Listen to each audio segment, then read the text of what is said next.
Subscribe कीजिए SP education channel को और बेल आइकन पे क्लिक कीजिए सबसे पहले हमारे वीडियोस को देखने के लिए।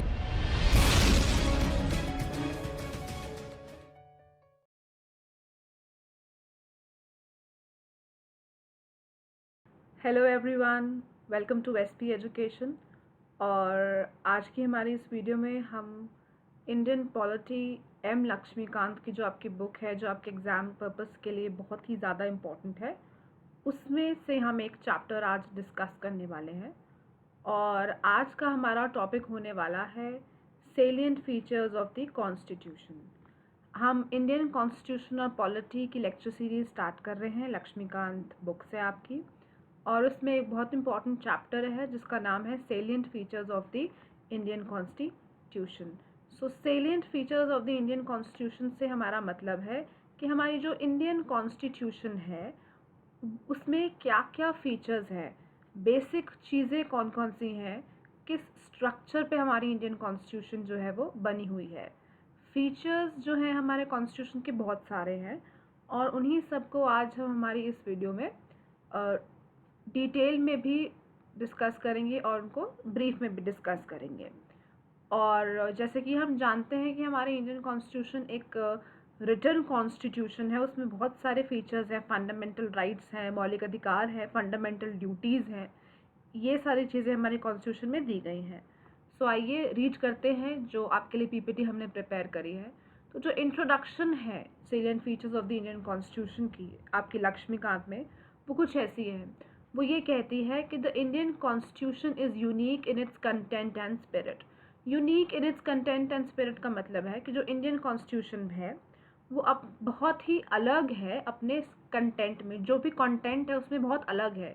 जो चीज़ें हमारी इंडियन कॉन्स्टिट्यूशन में दे रखी हैं वो कहीं और किसी और कॉन्स्टिट्यूशन में वैसे की वैसी नहीं दे रखी। ये कहते हैं कि दो borrowed from almost every constitution of the world.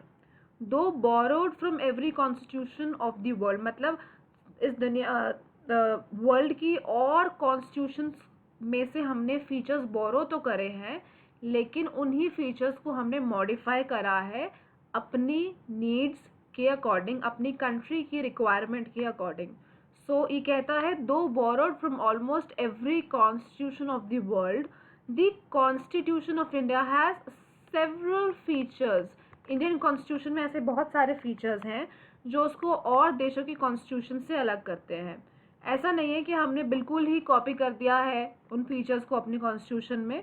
हाँ, हमने उनको रेफर किया है, उनको अपने रिक्वायरमेंट्स के, अपनी नीड्स के, अपनी स्ट्रक्चर के अकॉर्डिंगली इंडियन सोसाइटी के अंदर अडेप्ट किया है, कॉन्स्टिट्यूशन में अडेप्ट करा है। इसलिए हमारी कॉन्स्टिट्यूशन जो है वो यूनिक है कंटेंट में और स्पिरिट में। फिर आगे चलते हैं। It should be noted that at the outset that a number of original features of the constitution have undergone a substantial change। Starting में जो हमारे कॉन्स्टिट्यूशन में फीचर्स थे और अब आज 2020 में हम हैं, तो अब तक काफ़ी सारे चेंजेस, सब्सटैंशियल चेंजेस जो है हमारी कॉन्स्टिट्यूशन में आ गए हैं।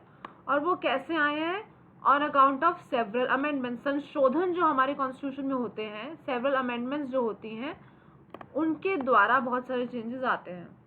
और यहीं पर एक बहुत इंपॉर्टेंट बात है जो आपके एग्जाम पॉइंट ऑफ व्यू से भी इम्पॉर्टेंट है कि it is important to know that 42nd amendment act 1976, मैं रिपीट करूँगी यहाँ पर, 42nd amendment act 1976 is known as the mini constitution. यूँ तो बहुत सारी अमेंडमेंट्स हमारी कॉन्स्टिट्यूशन में हुई हैं, लेकिन 42nd अमेंडमेंट को मिनी कॉन्स्टिट्यूशन का नाम दिया गया है। ऐसा क्यों दिया गया है? क्योंकि 42nd अमेंडमेंट जो थी, 42nd अमेंडमेंट 1976 का जो एक्ट था, उसने बहुत सारी जगहों पर, बहुत सारे एरियाज़ में कॉन्स्टिट्यूशन के अंदर अमेंडमेंट की थी। एक एग्जांपल मैं आपको देती हूँ। 42nd अमेंडमेंट से हमारा कॉन्स्टिट्यूशन का प्रियम्बल भी अमेंड हुआ था, जिसमें सोशलिस्ट, सेक्युलर और इंटेग्रिटी वर्ड जो था वो ऐड हुआ था। अब आगे चलते हैं। वो कहता है कि due to the important and large number of changes made by it in various parts of the constitution. क्यों मिनी कॉन्स्टिट्यूशन बोला जाता है 42nd अमेंडमेंट को? क्योंकि उसमें बहुत सारे चेंजेस जो थे कॉन्स्टिट्यूशन के अलग अलग पार्ट्स में किए गए थे। The constitution not only contains the fundamental principles of governance but also detailed administrative provisions. Basic principles governance के तो कंटेन करती ही है, लेकिन साथ ही साथ एडमिनिस्ट्रेटिव प्रोविजंस भी कंटेन करती है। अब गवर्नेंस का मतलब है कि कोई कंट्री की जो गवर्नमेंट है वो कैसे अपनी पॉपुलेशन को गवर्न करती है। गवर्नेंस जो है मतलब जो है उसका कि कंट्री की जो गवर्नमेंट है वो अपनी पॉपुलेशन को, अपने लोगों को कैसे गवर्न करती है। सेकेंड फीचर हमारा है कि it is drawn from the various sources. The constitution of India has borrowed most of its provisions from the constitution of various other countries. हमने ये देख लिया है कि जो इंडियन कॉन्स्टिट्यूशन है वो बहुत सारी कंट्रीज़ को पढ़कर रेफ़र की गई है। हमारे जो कॉन्स्टिट्यूएंट असेंबली के जो मेकर्स थे, ड्राफ्टिंग कमेटी जो थी हमारी, उन्होंने और देशों की कॉन्स्टिट्यूशन को पढ़ा और उन्होंने उन कॉन्स्टिट्यूशन में से जो बेस्ट पोर्शंस थे, बेस्ट फीचर्स थे हमारी कंट्री के अकॉर्डिंगली, उनको अडॉप्ट करा, कुछ को एज इट इज़ किया, कुछ को मॉडिफाई करके किया। तो constitution of India has borrowed most of its provisions from the constitution of various other countries as well as from the Government of India Act 1935।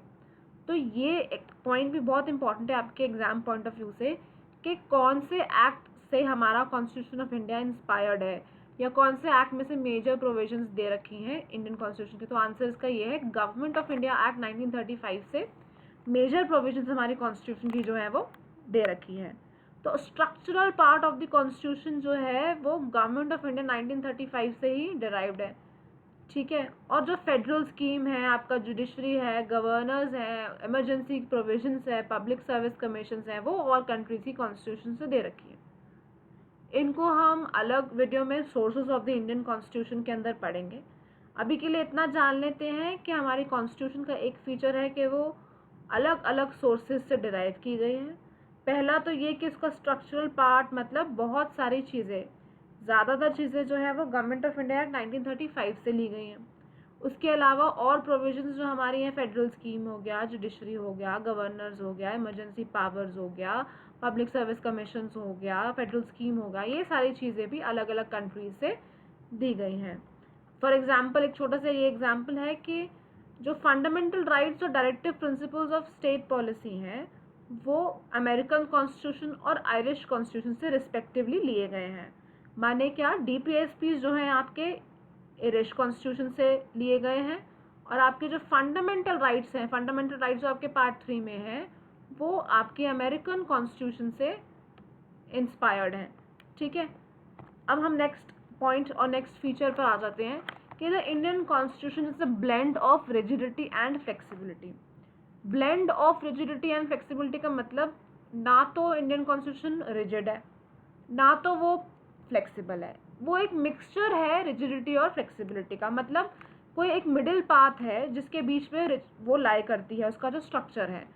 हम ये नहीं कह सकते कि इंडियन कॉन्स्टिट्यूशन पूरी तरीके से रिजिड है। रिजिड का मतलब है जो अमेंड आसानी से नहीं की जा सकती या अमेंड बिल्कुल नहीं करी जा सकती, ऐसा नहीं है, अमेंड करी जा सकती है। तभी हमने देखा कि बहुत सारे चेंजेस अमेंडमेंट से आए हैं। 42nd अमेंडमेंट की बात अभी हमने करी थी।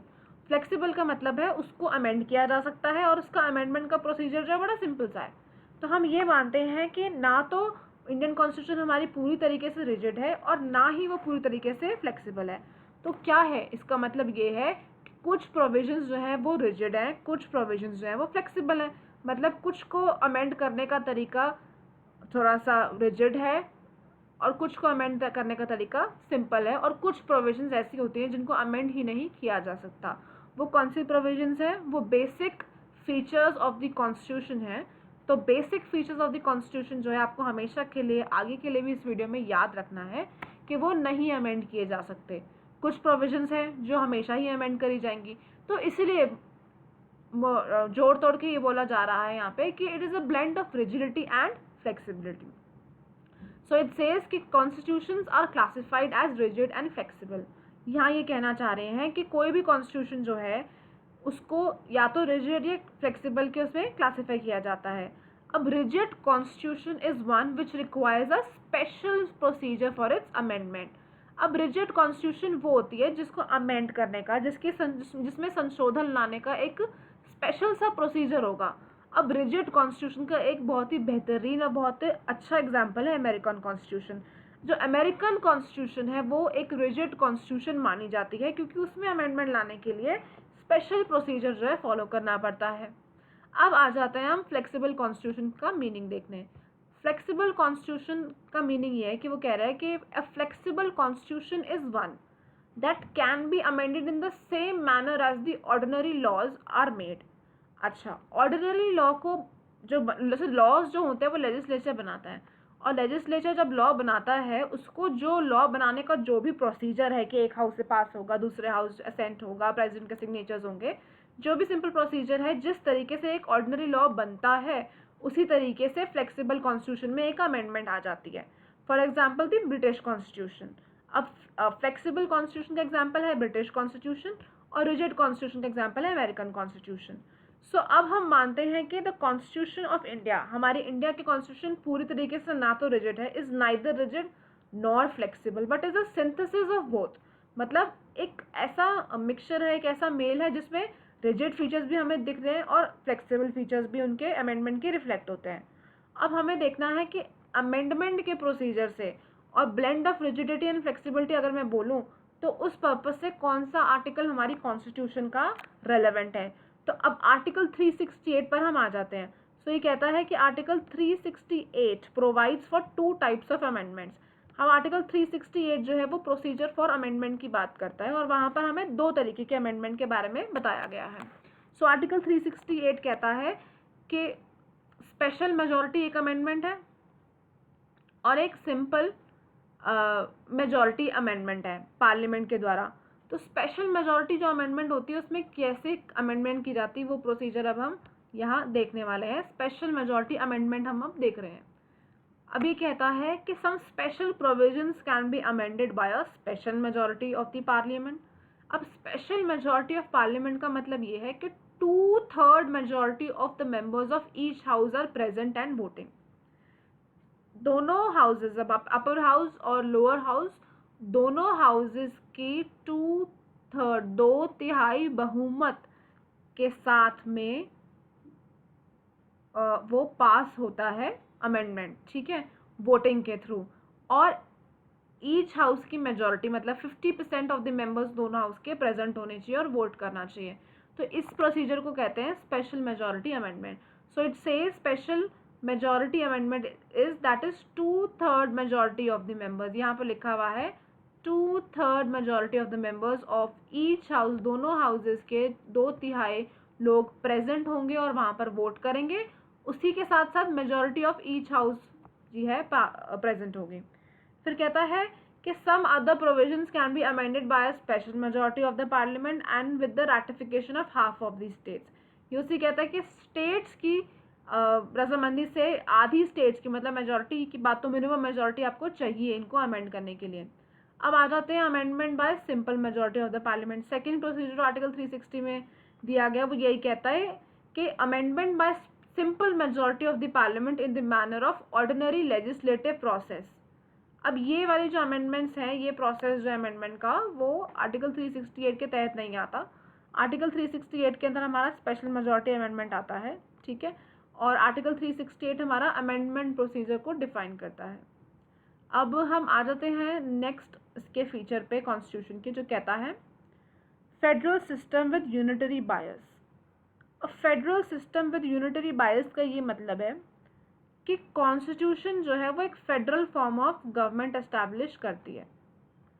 फेडरल फॉर्म ऑफ गवर्नमेंट जो है इसका मतलब ये होता है कि सेंटर पर एक सरकार है और स्टेट्स में एक सरकार है, और सेंटर और स्टेट्स के बीच में डिवीजन ऑफ पावर है। सेंटर और स्टेट्स के बीच में डिवीजन ऑफ पावर्स है, हम सबको पता है, एक सेंट्रल गवर्नमेंट एक स्टेट गवर्नमेंट, उनकी अपनी अपनी पावर्स हैं, और सेंटर पर कौन रूल कर रहे हैं, स्टेट्स में कौन रूल करते हैं, स्टेट में किसके पास पावर्स हैं, हम सब जानते हैं। चीफ मिनिस्टर्स हैं, गवर्नर्स हैं, आपके सेंटर पर प्रेसिडेंट है, ये सारी चीज़ें। सो हमारी कॉन्स्टिट्यूशन जो है वो फेडरल सिस्टम ऑफ गवर्नमेंट को फॉलो करती है। डिस्ट्रीब्यूशन ऑफ पावर्स है, सेंटर गवर्नमेंट अलग है, सेंटर स्टेट रिलेशंस जो हैं वो फेडरल सिस्टम का बहुत इंपॉर्टेंट पार्ट है।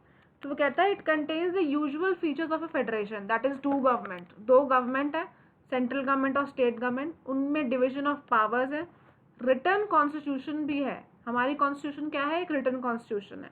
उसी कॉन्स्टिट्यूशन की जो सुप्रीमेसी है, मतलब कॉन्स्टिट्यूशन से ऊपर कोई नहीं है। Constitution is the law of the land. So ये जो सारे फीचर्स हैं वो किसी भी फेडरल गवर्नमेंट के फीचर्स हैं और हमारी कंट्री में ये सारे फीचर्स मौजूद हैं।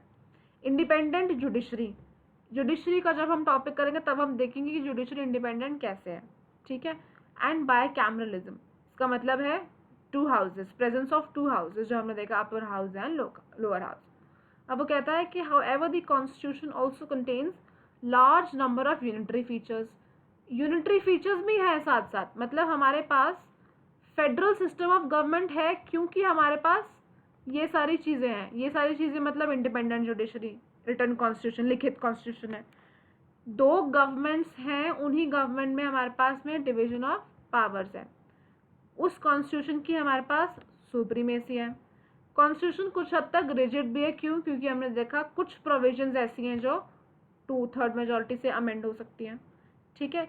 लेकिन साथ ही साथ हमारे पास ऐसे फीचर्स भी हैं जो दिखाते हैं कि हमारे पास यूनिटरी फीचर्स भी हैं। यूनिटरी फीचर्स का मतलब होता है कि यूनियन गवर्नमेंट माने कि स्टेट गवर्नमेंट जो है वो ज़्यादा पावरफुल है, ठीक है। तो अब देखते हैं कि क्यों और कैसे हमारे पास यूनिटरी फीचर्स हैं। However, the Constitution also contains large number of unitary features. बहुत सारे यूनिटरी फीचर्स भी हैं फेडरल फीचर्स होने के साथ साथ। कैसे हैं और क्या है? वो हैं कि a strong centre, central government जो सेंटर है, केंद्र सरकार है, वो ज़्यादा स्ट्रॉन्ग है। कॉन्स्टिट्यूशन हमारी एक ही है, ऐसा नहीं है कि सेंटर की कॉन्स्टिट्यूशन अलग है, कंट्री की कॉन्स्टिट्यूशन अलग है और स्टेट की कॉन्स्टिट्यूशन अलग है। आपने देखा है क्या कि इंडियन गवर्नमेंट की एक कॉन्स्टिट्यूशन है और हरियाणा गवर्नमेंट की एक कॉन्स्टिट्यूशन है? नहीं ना। इसका मतलब ये है कि हमारे पास सिंगल कॉन्स्टिट्यूशन है, इंडिया की कॉन्स्टिट्यूशन है, कंट्री की कॉन्स्टिट्यूशन है, स्टेट की कॉन्स्टिट्यूशन नहीं है। तो सिंगल कॉन्स्टिट्यूशन है, तो ये बताती है कि यूनिटरी फीचर है। सिंगल सिटीजनशिप भी है, हमारे पास डुअल सिटीजनशिप का कॉन्सेप्ट नहीं है। डुअल सिटीजनशिप ये होती है कि जो सिटीजन्स होते हैं किसी भी कंट्री के, उनके पास दो सिटीजनशिप होती है, दो जगहों की नागरिकता होती है, एक तो देश की और एक क्या कहते हैं, एक स्टेट की, या एक बोलते हैं कि एक फेडरेशन की बोल सकते हैं, उनके पास सिटीजनशिप। जैसे कि अमेरिका में डुअल सिटीजनशिप का कॉन्सेप्ट है, लेकिन यहाँ पे हमारे पास सिंगल सिटीजनशिप होती है, मतलब कि कंट्री की एक सिटीजनशिप। तो इसका मतलब ये है कि यूनिटरी फीचर है। सो इसीलिए हमारे पास फेडरल फीचर्स भी हैं और यूनिटरी फीचर्स भी हैं। तो हम ये नहीं कह सकते लॉजिकली स्पीकिंग कि हमारी जो कंट्री है वो कम्प्लीटली फेडरल कंट्री है या कम्प्लीटली यूनिटरी कंट्री है। दोनों की फीचर्स है, मतलब फिर से blend of federal and unitary features आ गया। अब इसमें यहाँ पर कुछ फिलोसफर्स ने, जूरिस्ट ने बोला है कि the constitution has been variously described as a federal in form but unitary in spirit. Form में तो हम फेडरल हैं कि हमारे पास स्टेट्स हैं, सेंट्रल गवर्नमेंट है, दोनों में डिवीजन ऑफ पावर्स हैं, उनके पास अपने फंड्स आते हैं। सेंट्रल स्टेट रिलेशंस जब हम पढ़ेंगे तो हम देखेंगे कि 3 लेवल पे डिस्ट्रीब्यूशन ऑफ पावर्स है, एडमिनिस्ट्रेटिव पावर्स है, फाइनेंशियल पावर्स है, ये सारी बातें। लेकिन वो कहीं ना कहीं अपनी स्पिरिट में यूनिटरी भी है। यूनिटरी मतलब कई बार हमारे सिचुएशंस ऐसी आते हैं जिसमें दिखता है साफ साफ कि जो सेंट्रल गवर्नमेंट है वो स्टेट गवर्नमेंट से हमेशा पावरफुल हो जाती है कुछ कुछ एरियाज में। तो इसलिए फेडरल इन फॉर्म, देखने में तो फॉर्म में तो फेडरल है लेकिन स्पिरिट में वो यूनिटरी है और क्वाज़ाई फेडरल है, ऐसा केजी वेरे ने कहा था। केजी वेरे, ये नाम बहुत ही इंपॉर्टेंट है आपके एग्जाम पॉइंट ऑफ व्यू से। इन्होंने ये टर्म दिया था कि जो इंडिया है, इंडिया की जो स्ट्रक्चर है हमारे कंट्री का, वो क्वाज़ाई फेडरल है। क्वाज़ाई फेडरल, क्वाज़ाई का मतलब होता है एज इट वर, जैसे कि वो है, और आगे वर्ड लिखा है फेडरल, जैसे कि वो एक फेडरल है। अब जैसे कि वो फेडरल है का मतलब ये नहीं होता कि वो कम्प्लीटली फेडरल है, लेकिन हाँ उसमें फेडरल फीचर्स हैं। क्यों? क्योंकि साथ ही साथ हमने देखा कि उसमें यूनिटरी फीचर्स भी हैं। सो केजी वेरे ने क्वाज़ाई फेडरल टर्म इंडिया के लिए यूज़ किया, ये इंपॉर्टेंट है आपके एग्जाम पॉइंट ऑफ व्यू से भी। और बार्गेनिंग फेडरलिज्म जो है वो मॉरिस जोन ने टर्म दिया। बार्गेनिंग मतलब कहीं कहीं है और कहीं कहीं नहीं है। जो नेक्स्ट फीचर है वो कहता है कि पार्लियामेंट्री फॉर्म ऑफ गवर्नमेंट, हमारे कंट्री में पार्लियामेंट्री फॉर्म ऑफ गवर्नमेंट है। अब पार्लियामेंट्री फॉर्म ऑफ गवर्नमेंट जो है उसको वेस्ट मिनिस्टर सिस्टम के नाम से भी जाना जाता है, क्योंकि ये किसी कंट्री में वेस्ट मिनिस्टर सिस्टम से भी जाना जाता है और ये पार्लियामेंट्री सिस्टम जो है हमने वहीं से लिया है। देख लेते हैं ब्रीफ में पार्लियामेंट्री फॉर्म ऑफ गवर्नमेंट का मतलब क्या है और कैसे। इसका कहना है कि the constitution has opted for a parliamentary system of government. The parliamentary system of government is based on the principle of cooperation and coordination between the legislative and the executive organs.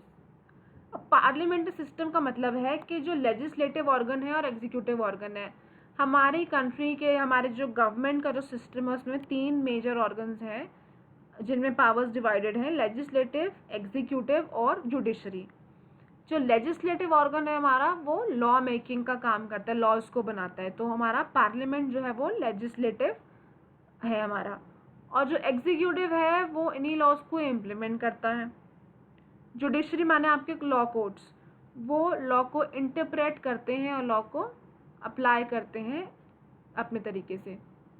अब वो ये कहता है कि parliamentary system का मतलब ये है, क्यों है हमारी country parliamentary system of government को फॉलो करने वाली कंट्री? क्योंकि हमारी कंट्री के अंदर लेजिस्लेटिव विंग और एग्जीक्यूटिव विंग के बीच में एक कोऑर्डिनेशन है और एक कोऑपरेशन है, दोनों साथ में काम करते हैं एक दूसरे को कोऑपरेट करके, कोऑर्डिनेट करके। लेकिन जो प्रेसिडेंशियल सिस्टम है वो doctrine of separation of powers में बिलीव करता है, बिल्कुल रिजिडली बिलीव करता है। तो जो प्रेसिडेंशियल फॉर्म ऑफ गवर्नमेंट है उसके अंदर स्ट्रिक्ट सेपरेशन ऑफ पावर्स होती है। स्ट्रिक्ट सेपरेशन ऑफ पावर्स का मतलब कि लेजिस्लेटिव जो है एग्जीक्यूटिव से सेपरेटेड है, एग्जीक्यूटिव जुडिशरी से सेपरेटेड है, लेजिस्लेटिव जुडिशरी से सेपरेटेड है। हमारी कंट्री में सेपरेशन ऑफ पावर्स एग्जिस्ट करती है, लेकिन वो स्ट्रिक्ट सेंस में सेपरेशन ऑफ पावर्स नहीं है। इसका मतलब ये है कि कभी कभार लेजिस्लेटिव का काम एग्जीक्यूटिव भी कर सकती है और लेजिस्लेटिव का काम जुडिशरी भी कर सकती है। तो जो उनकी बाउंड्रीज हैं वो डिफ्यूज और डिसॉल्व होती हैं एट टाइम्स। इसलिए हमारी कंट्री में कोऑपरेशन और कोऑर्डिनेशन है इन तीनों ऑर्गन्स और स्पेशली लेजिस्लेटिव और एग्जीक्यूटिव के बीच में। सो इसलिए कहा जाता है कि प्रेसिडेंशियल फॉर्म ऑफ गवर्नमेंट नहीं है हमारी कंट्री में, rather we have a parliamentary form of government. अब और फीचर्स क्या हैं पार्लियामेंट्री गवर्नमेंट के इंडिया के अंदर? ये फीचर्स जो हैं जिनसे पता लगता है कि यस हमारी कंट्री में पार्लियामेंट्री फॉर्म ऑफ गवर्नमेंट को फॉलो किया जाता है। First is the presence of a nominal and real executive. The next is majority party rule, जो पार्टी मेजॉरिटी में आएगी वो ही रूल करेगी। थर्ड है collective responsibility of the executive to the legislature. Collective responsibility का मतलब ये है कि the council of ministers is collectively responsible to the Lok Sabha. Lok Sabha is a part of your parliament which is your legislature. इसको हम detail में बाद में पढ़ेंगे जब हम उस चैप्टर पर आ जाएंगे। Membership of the ministers in the legislature, legislature के अंदर जो मिनिस्टर्स हैं वो मेंबर्स हैं। Leadership of the prime minister और the chief minister, prime minister जो है वो लीड करता है और चीफ मिनिस्टर भी लीड करता है। प्राइम मिनिस्टर सेंटर पे लीड करता है और चीफ मिनिस्टर अपनी अपनी स्टेट्स में लीड करता है। Dissolution of the lower house, Lok Sabha जिसे कहते हैं, लोकसभा जो है इज सब्जेक्ट टू डिसोल्यूशन, उसको डिसॉल्व किया जा सकता है, ख़त्म किया जा सकता है। अब नेक्स्ट फीचर है हमारा इंडियन कॉन्स्टिट्यूशन का, वो कहता है कि synthesis of parliamentary sovereignty and judicial supremacy. अब इसमें ये देखना है कि जुडिशियल सुप्रीमेसी या पार्लियामेंट्री सॉवरेनिटी को का एक सिंथेसिस है। The doctrine of sovereignty of parliament is associated with the British parliament while the principle of judicial supremacy with that of the American Supreme Court. The Supreme Court on the one hand can declare the parliamentary laws as unconstitutional through its power of judicial review. Judicial review की power से supreme court जो है जो legislative laws हैं जो parliament बनाता है उनको अनकॉन्स्टिट्यूशनल डिक्लेयर कर सकता है। अनकॉन्स्टिट्यूशनल का मतलब ये है कि वो जो भी लॉज लेजिस्लेचर ने बनाए हैं उनको सुप्रीम कोर्ट जो है अनकॉन्स्टिट्यूशनल डिक्लेयर तब करता है जब वो लॉज कॉन्स्टिट्यूशन की प्रोविजंस के अगेंस्ट चले जाते हैं। So the power of the supreme court to struck down any legislative action, that is to struck down any law made by the legislature on the ground that the law is unconstitutional is known as the power of judicial review. इसको judicial review बोला जाता है। और दूसरी जगह जो है parliament जो है अमेंड कर सकता है कॉन्स्टिट्यूशन का मेजर पोर्शन कॉन्स्टिट्यूएंट अपनी पावर से। क्यों? क्योंकि आर्टिकल 368 में पार्लियामेंट को पावर दी गई है कॉन्स्टिट्यूशन को अमेंड करने के लिए।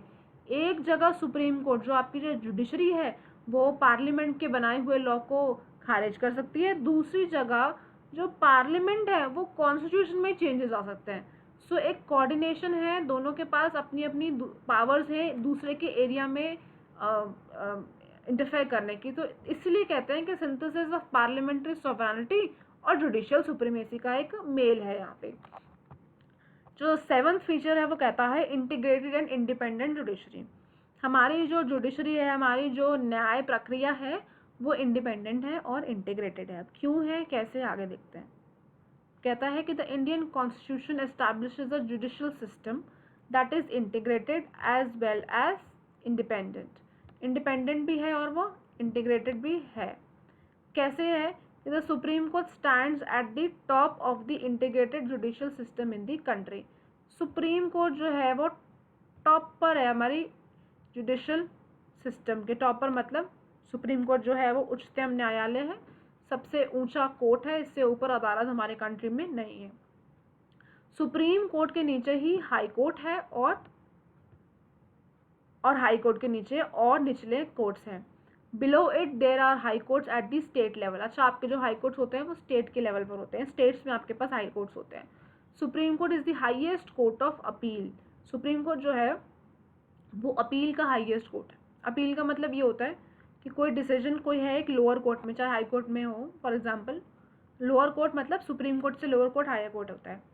कोई डिसीजन हाई कोर्ट ने दिया, जो भी पार्टीज़ हैं केस की, उनमें से कोई भी पार्टी जो डिससेटिस्फाइड है, उनको लगता है कि वो इससे सेटिस्फाइड नहीं है इस डिसीजन से, तो वो अपील का एक प्रोसीजर होता है, उसके थ्रू सुप्रीम कोर्ट को अप्रोच कर सकती है कि सुप्रीम कोर्ट आप डिसीजन दें इस केस के अंदर, क्योंकि we are dissatisfied with this decision. Supreme court जो है हाईएस्ट कोर्ट ऑफ अपील है, मतलब इससे ऊपर किसी कोर्ट के पास अपील नहीं जाती। It is the guarantor of the fundamental rights of the citizens and the guardian of the constitution. Fundamental rights जो होते हैं हमारे पार्ट 3 में दिए गए हैं, उसको गारंटी करता है सुप्रीम कोर्ट। क्यों और कैसे? कि रिट्स इशू करके वो फंडामेंटल राइट्स को इन्फोर्स करा सकता है। फॉर एग्जांपल, किसी सिटीजन का फंडामेंटल राइट जो है उसको डिनाई कर रही है स्टेट, ठीक है, तो वो सिटीजन जो है वो सुप्रीम कोर्ट को अप्रोच कर सकता है, कह सकता है कि मेरा ये एक्सपायर फंडामेंटल राइट है, उसको आप प्लीज़ इन्फोर्स कराइए। तो सुप्रीम कोर्ट एप्रोप्रिएट रिट जो है उसको इशू करके फंडामेंटल राइट को इन्फोर्स करा देगी। और इसी तरीके से वो कॉन्स्टिट्यूशन की प्रोविजंस का गार्जियन है। गार्जियन मतलब देख रेख करता है as a parent. The constitution has made various provisions to ensure the independence of judiciary. अब जुडिशरी में भी जो भी इंडिपेंडेंस है, मतलब जुडिशरी जो है इज़ एन इंडिपेंडेंट ऑर्गन, वो किसी से इन्फ्लुएंस नहीं होता, ना पॉलिटिक्स से, ना लेजिस्लेटिव से, ना एग्जीक्यूटिव से, ना किसी से भी। कैसे, क्यों हम जुडिशरी को इंडिपेंडेंट कहते हैं? क्योंकि जो जजेस हैं जुडिशरी में, जो आपके जजेस हैं, उनका टेन्योर जो है फिक्स्ड है। सिक्योरिटी ऑफ टेन्योर ऑफ जजेस, fixed service conditions of the जजेस, उनकी सर्विस कंडीशंस भी फिक्स्ड हैं। क्या उनकी कंडीशंस ऑफ सर्विस होंगी, एज ऑफ रिटायरमेंट क्या है, अपॉइंटमेंट की कंडीशंस क्या है, वो सब कुछ आपकी कॉन्स्टिट्यूशन के अंदर ही लिखा हुआ है।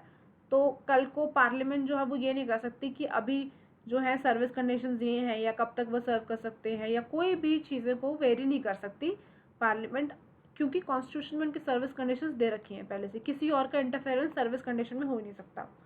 All expenses of the supreme court to be charge on the consolidated fund of India. Supreme court के सारे खर्चे जो हैं वो कंसोलिडेटेड फंड ऑफ इंडिया में चार्ज हो जाएंगे।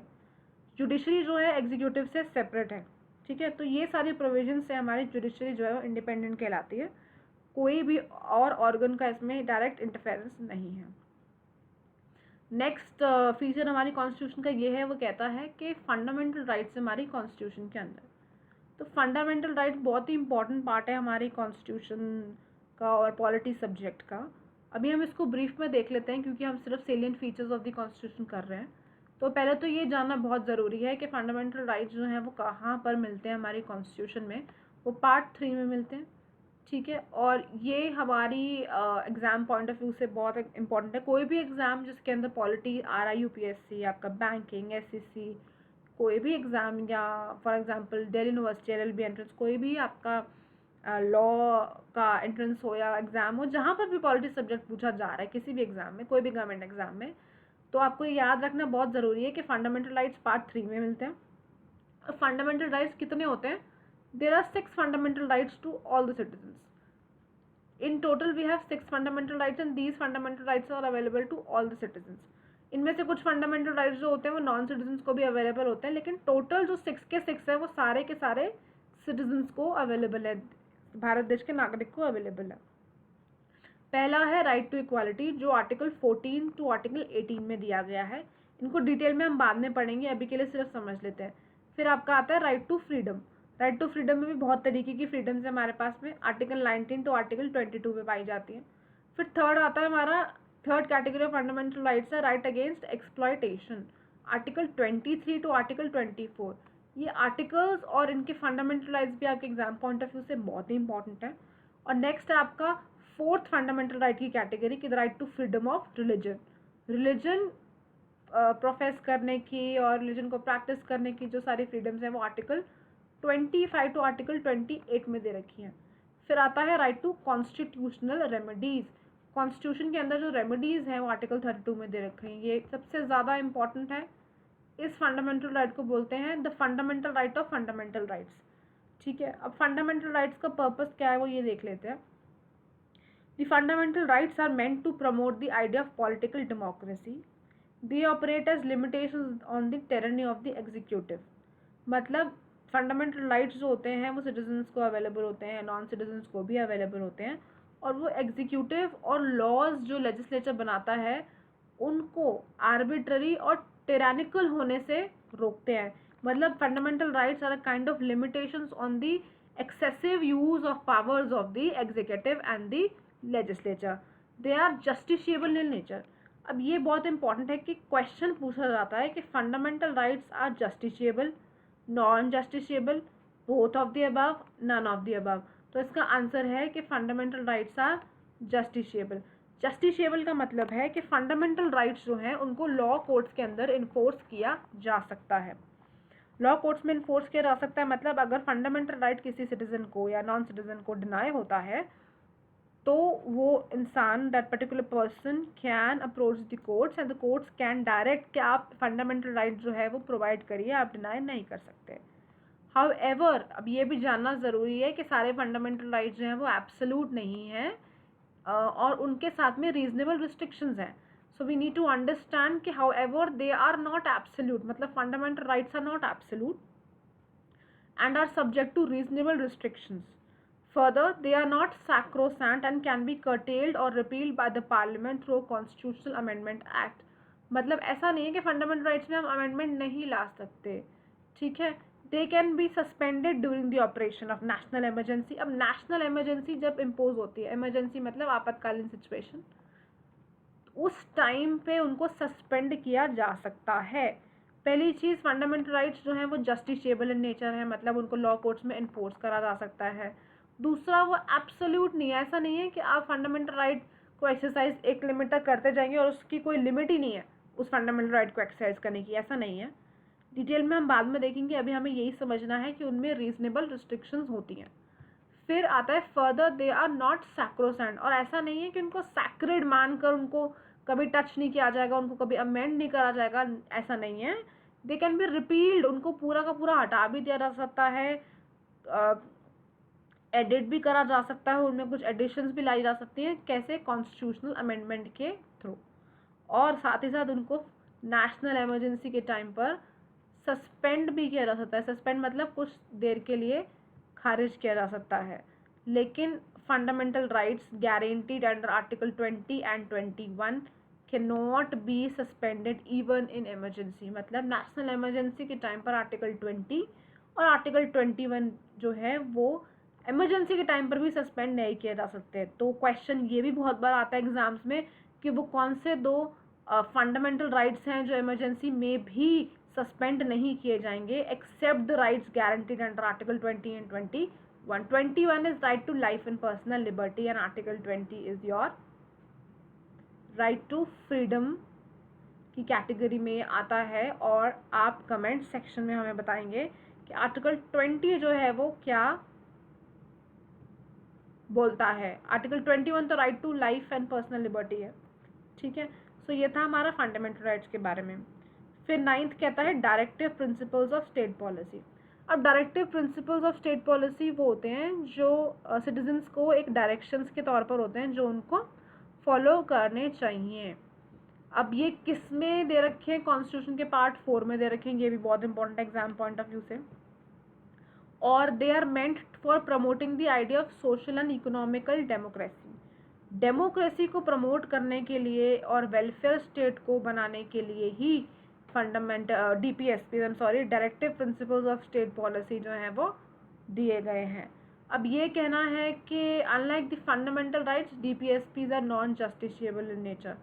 अब इसमें DPSP और फंडामेंटल राइट्स में ये एक बहुत बड़ी डिफरेंशिएशन है कि जो DPSPs हैं वो नॉन जस्टिशिएबल इन नेचर है, मतलब लॉ कोर्ट्स के अंदर इनको इन्फोर्स कराने के लिए नहीं ले जाया जा सकता। Constitution itself declares that these features are fundamental in the governance of the country. ये कंट्री को गवर्न करने के लिए, चलाने के लिए, और जो रिलेशन है सरकार का सिटीजन्स के साथ में, उसके लिए इम्पॉर्टेंट है DPSPs। और स्टेट की ये ड्यूटी होनी चाहिए कि वो इन DPSPs को अप्लाई करे, डायरेक्शंस को इन DPSPs को अप्लाई करे एक अच्छी वेलफेयर स्टेट के लिए, जहाँ पर इकोनॉमिक जस्टिस है, सोशल जस्टिस है, पॉलिटिकल डेमोक्रेसी एग्जिस्ट करती है। और ये एक मॉरल ऑब्लिगेशन भी होते हैं स्टेट के ऊपर कि आपको मॉरली भी इनको अप्लाई करना चाहिए। लेकिन the real force behind them is political, that is the public opinion. Public opinion अगर जितनी ज़्यादा इफेक्टिव होगी, वहीं पर DPSPs जो हैं वो इम्प्लीमेंट हो सकते हैं।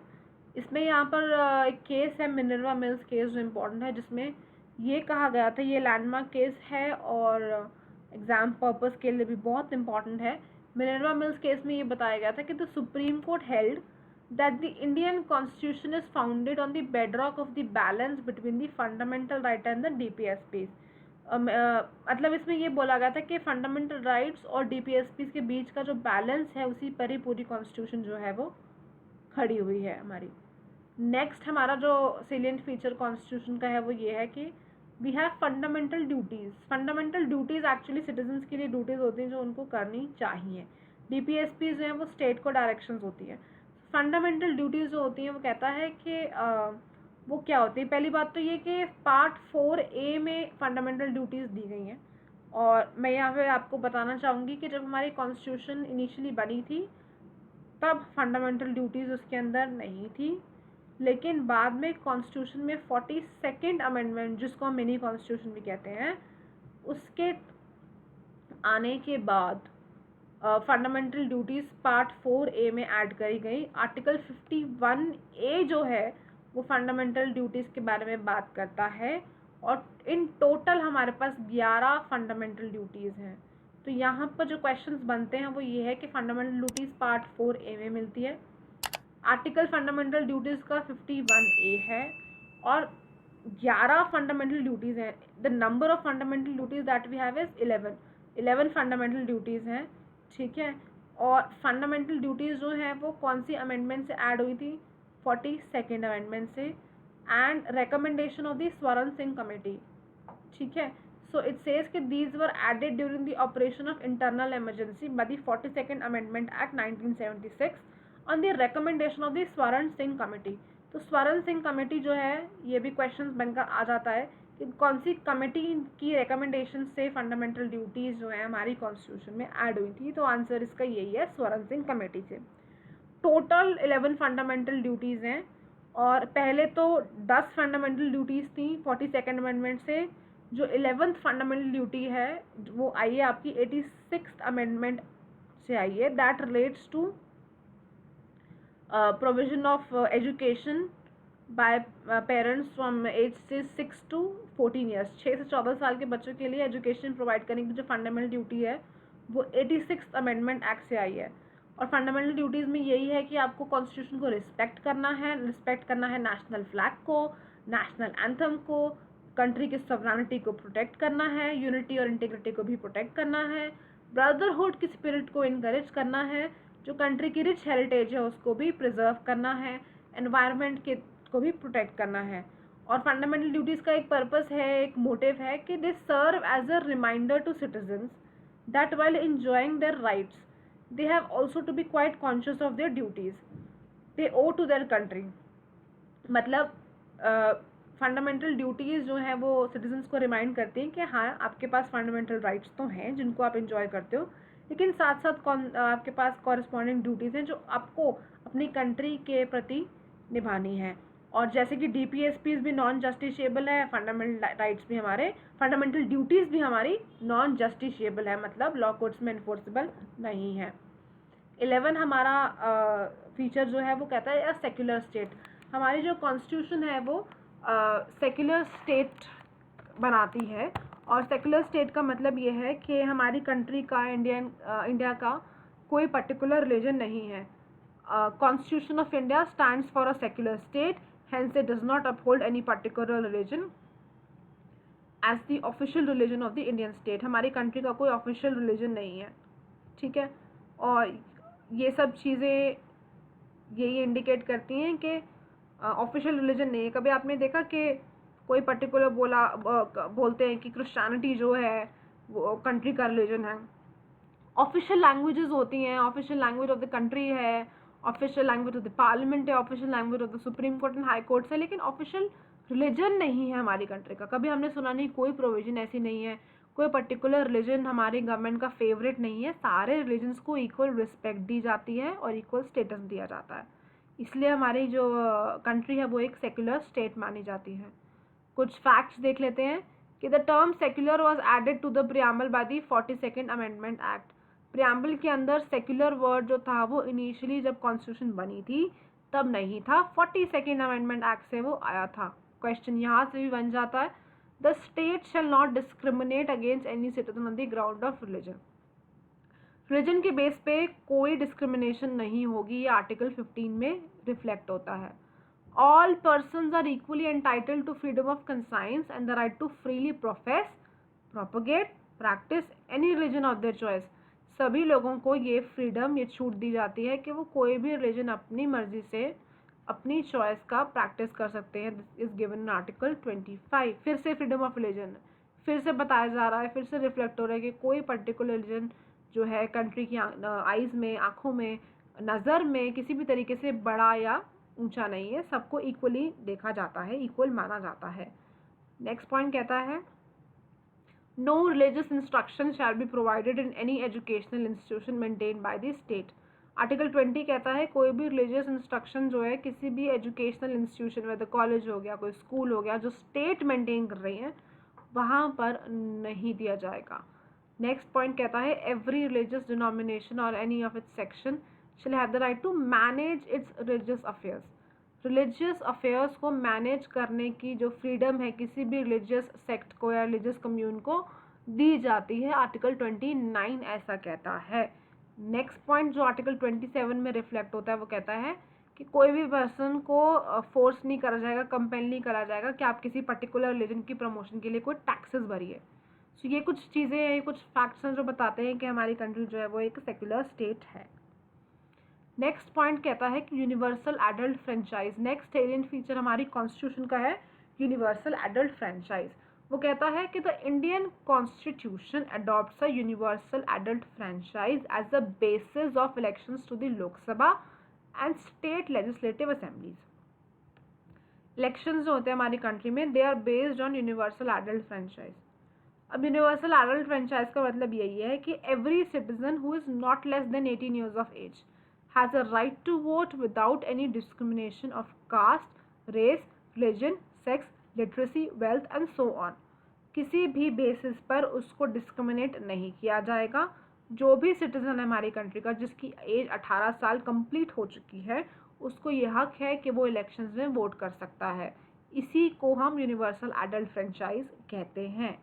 और इसमें एक फैक्ट जो है एग्जामिनेशन पर्पज़ के लिए जो बहुत इंपॉर्टेंट है, ये जानना बहुत ज़रूरी है कि इनिशियली हमारी कंट्री में वोटिंग की एज 21 years थी, लेकिन at present it is 18 years, 18 साल हो गई है।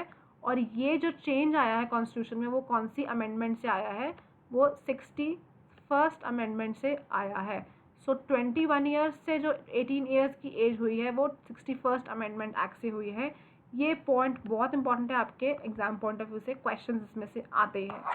यूनिवर्सल एडल्ट फ्रेंचाइज जो है वो डेमोक्रेसी को ब्रॉड बेस्ड करती है, सेल्फ रिस्पेक्ट को बढ़ाती है, प्रिंसिपल्स ऑफ इक्वालिटी को जो है अपहोल्ड करती है, माइनॉरिटीज़ को अपना इंटरेस्ट जो है वो प्रोटेक्ट करने की होप देती है और चांस देती है। Next is your single citizenship. जैसे कि हमने पहले भी अभी डिस्कस करा था इनिशियली कि हमारी कंट्री के पास सिंगल सिटीजनशिप है। तो सिंगल सिटीजनशिप हमारी कॉन्स्टिट्यूशन का एक सेलिएंट फीचर है जो कहता है कि दो the Indian constitution is federal and has a dual polity. हमारी कॉन्स्टिट्यूशन के पास फेडरल फीचर्स है, मतलब सेंट्रल गवर्नमेंट है, स्टेट गवर्नमेंट है, डिवीजन ऑफ पावर्स है, डुअल पॉलिटी है, लेकिन हमारे पास सिटीजनशिप सिर्फ सिंगल है, जो कि इसका मतलब है इंडियन सिटीजनशिप। और कंट्रीज़ जैसे कि यूएसए, इसमें लिखा हुआ है कि in countries like USA on the other hand each person is not only a citizen of USA but also a citizen of the particular state to which he belongs. Next salient feature is we have independent bodies provided in the constitution. हमारे constitution में independent bodies का जिक्र किया गया है। आइए देखते हैं क्या कहता है। The Indian constitution not only provides for the legislative, executive and judicial organs of the government but also establishes certain independent bodies. हमारे पास ये 3 ऑर्गन्स के अलावा कुछ इंडिपेंडेंट बॉडीज़ भी हैं जिनका रोल बहुत इंपॉर्टेंट है, and they are known as the bulwarks of the democratic system of government of India. Indian democracy के they are the four runners of the Indian democratic government. So कुछ example हैं in independent bodies के जो हैं वो एक election commission of India है, controller and auditor general of India है, वी हैव यूपीएससी जो यूनियन पब्लिक सर्विस कमीशन है, then we have state public service commission, and then we have emergency provisions. हमारे इंडियन कॉन्स्टिट्यूशन का जो अगला feature है वो है इमरजेंसी प्रोविजंस का। इमरजेंसी प्रोविजंस जो है मतलब आपातकालीन सिचुएशन, जब इमरजेंसी लगती है कंट्री में, स्टेट में, फाइनेंशियल इमरजेंसी लग जाती है, उन सब के बारे में बात की जाती है। आइए देखते हैं क्या कहते हैं। The Indian Constitution contains elaborate provisions to contain emergency provisions to enable the President to meet any extraordinary situation effectively. The rationality behind the incorporation of these provisions is to safeguard the sovereignty, unity, integrity and security of the country. Emergency provisions को क्यों incorporate किया गया है? sovereignty को safeguard करने के लिए, protect करने के लिए, यूनिटी को, इंटेग्रिटी और सिक्योरिटी ऑफ द कंट्री को। अब इमरजेंसी के टाइम पर क्या होता है ये देखते हैं। During emergency the centre becomes all powerful and states go into the total control of the centre. State government जो है वो अपना कंट्रोल लूज कर देती है और सेंट्रल गवर्नमेंट के पास में स्टेट्स का कंट्रोल आ जाता है।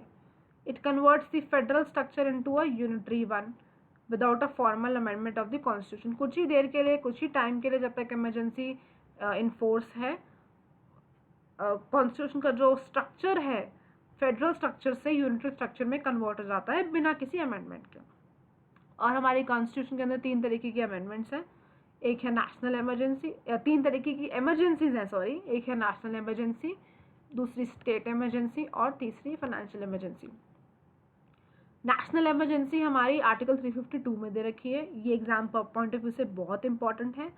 और स्टेट इमरजेंसी आर्टिकल 356 में दे रखी है। फाइनेंशियल इमरजेंसी आर्टिकल 360 में दे रखी है, ठीक है। अब नेक्स्ट है कि 3 टायर गवर्नमेंट है। अब 3 टायर गवर्नमेंट मतलब गवर्नमेंट जो है 3 लेवल्स पर है। कौन सी है देखते हैं।